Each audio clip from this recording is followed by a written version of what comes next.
All right, g'day, hi, and welcome. Well, the day is going along. I got today and probably tomorrow to get this done. I will not be done today. There's just no. Everything is tedious. So there's the old brake and rotor, brake pad and rotor. You see how cruddy those suckers are. That's the nice shiny new one. There's another one on the other side.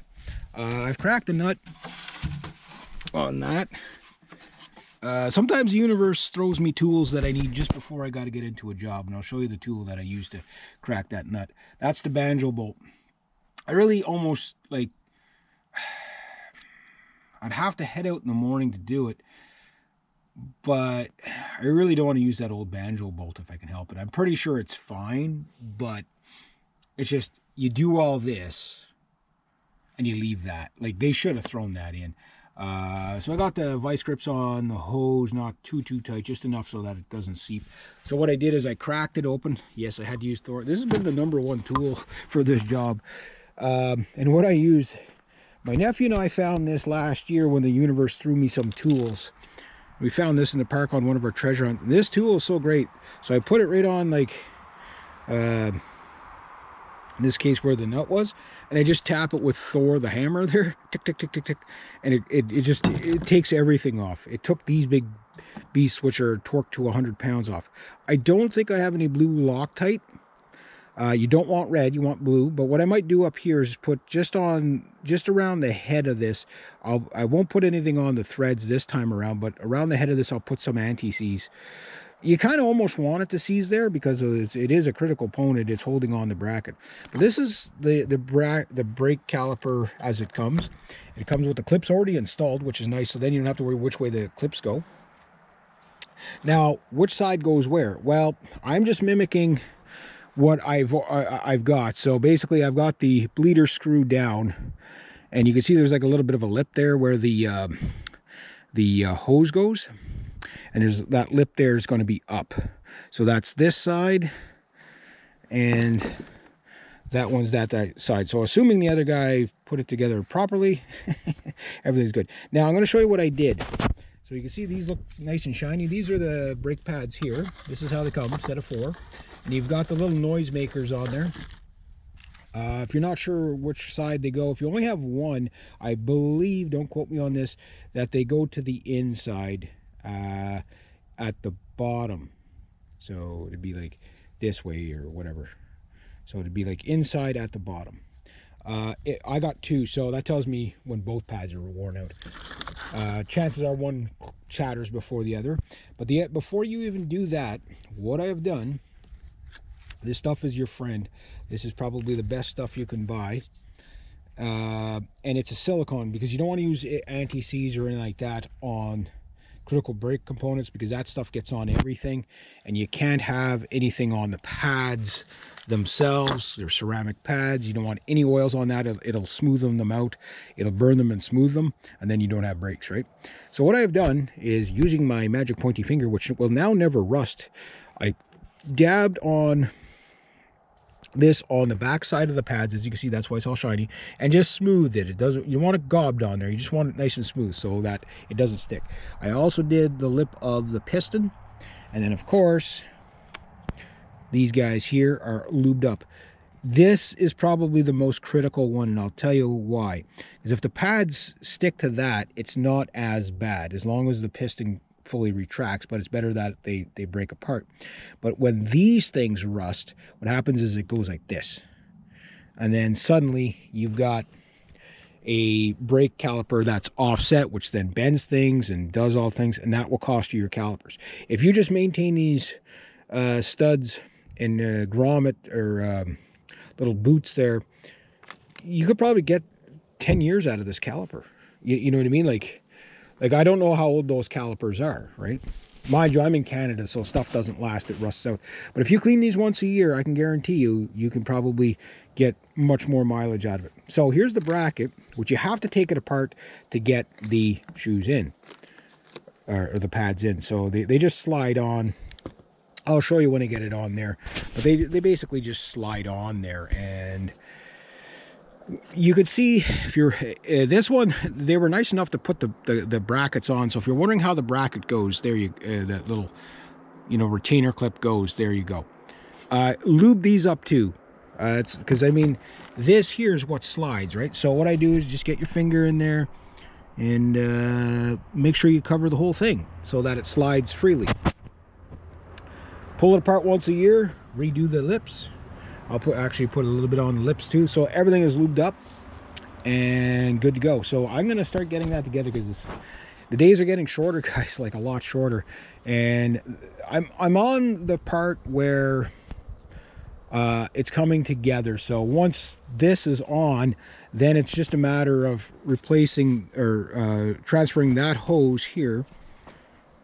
Looks like it's getting darker as I'm doing this. This hose here, which I've cleaned up with that little wire brush the best I could. And I'll clean it again. I'll clamp this. You're going to lose some fluid. What you might want to do is get like a tie wrap or something. And when you do it, just kind of like angle it up so you don't lose that much fluid. So now once the fluid comes out, you have an air bubble and you have to bleed him. My dad's not here, so it's really easier with two guys. You can do it yourself, but it's if you push down that pedal and it comes up at all, you're going to get an air pocket before you bleed it. So the bleeding process is the bleeder right here, but this here is scrap metal.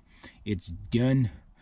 Sometimes you can get you get money back when you send these in, but I did mail order, so it's like scrap metal. So yeah, so I'm getting there. I can't believe it. I'm getting. The hard part was basically the brake shoes. The brake rotors are just the tediousness of getting them prepared and put on. So I'm gonna get to that. So that's cracked and then retighten just so I don't lose too much fluid. And I'm gonna try to get that banjo bolt out, get that tied up so that it doesn't leak too much. I'll lose a little bit, but that just is what it is. I'll get the other bracket in. This will be out of the way. And then I can start putting everything back together. And once it's on there, I'll show you. I'll show you it in stages just so you get an idea. I mean, I've done this on a few vehicles now, but it's the same preparation on each one. And the really critical one is really these bolts here. Keep them well lubed. Keep that thing sliding really good, especially if you're in like dusty areas or you get harsh winters like I get with the salt on the roads and all that. I don't know how long I'm going to get out of this vehicle. Chances are I probably broke it in the process of trying to fix it. So you know how things go for me. So if I can get a winter out of it, I'll be happy. But I'd hate to only get like a winter out of it and then have to replace the vehicle. But that said, I've got parts that I could resell. It's like, okay, here, I'll give you a half price, $400 for everything. And they're like 2 months old. The truck died on me. And the trucks, or you just sell the whole truck for like, $1,000 and just take your loss, right? But my goal is to get a year at least out of this truck, which I think I will. It's just, by the end of the year, it's going to be a rough truck. Like, I mean, parts are falling off my other truck like you wouldn't believe now. That's what happens when you work them. Like, I mean, this truck it's been worked. It's really been worked. It's a beast. But it's got a lot, as rough as it looks though. Okay, so it's going to have brand new brakes pretty much all around. I got one more rotor to replace there. The other side was done, caliper and rotor was done last year, but I'm going to pull it apart just to see, because a lot of guys, they'll put the parts on, but they won't take that extra step, and things could already start to be sticking after a year or whatever. So I'm going to go through the entire brake system. It's all going to be bled, everything like that. So I'm going to have brand new emergency brake cable, emergency brake, and brakes all around. Sure, it's an ugly truck, but it's now a safe truck. I'm going to fix the door's almost completely fixed, except for I forgot to hook up the door handle. It's only 2 little rods that I got, one for the lock, one for the handle. That's all left. But now I'll do that. That's not a priority as long as you can drive it. It's just a pain in the ass. You have to get in on the other side, or you got to open this and try to reach in front to get it. So that's not a big deal. The tires are 10-ply tires. They're pretty darn good. I mean, look at the tread in these suckers. I mean, even in the center there. So that's 10-ply tires. That's heavy duty, guys. They were $800 worth of tires. That 10-ply. 10-ply tires. I got all the wheel nut things worked out.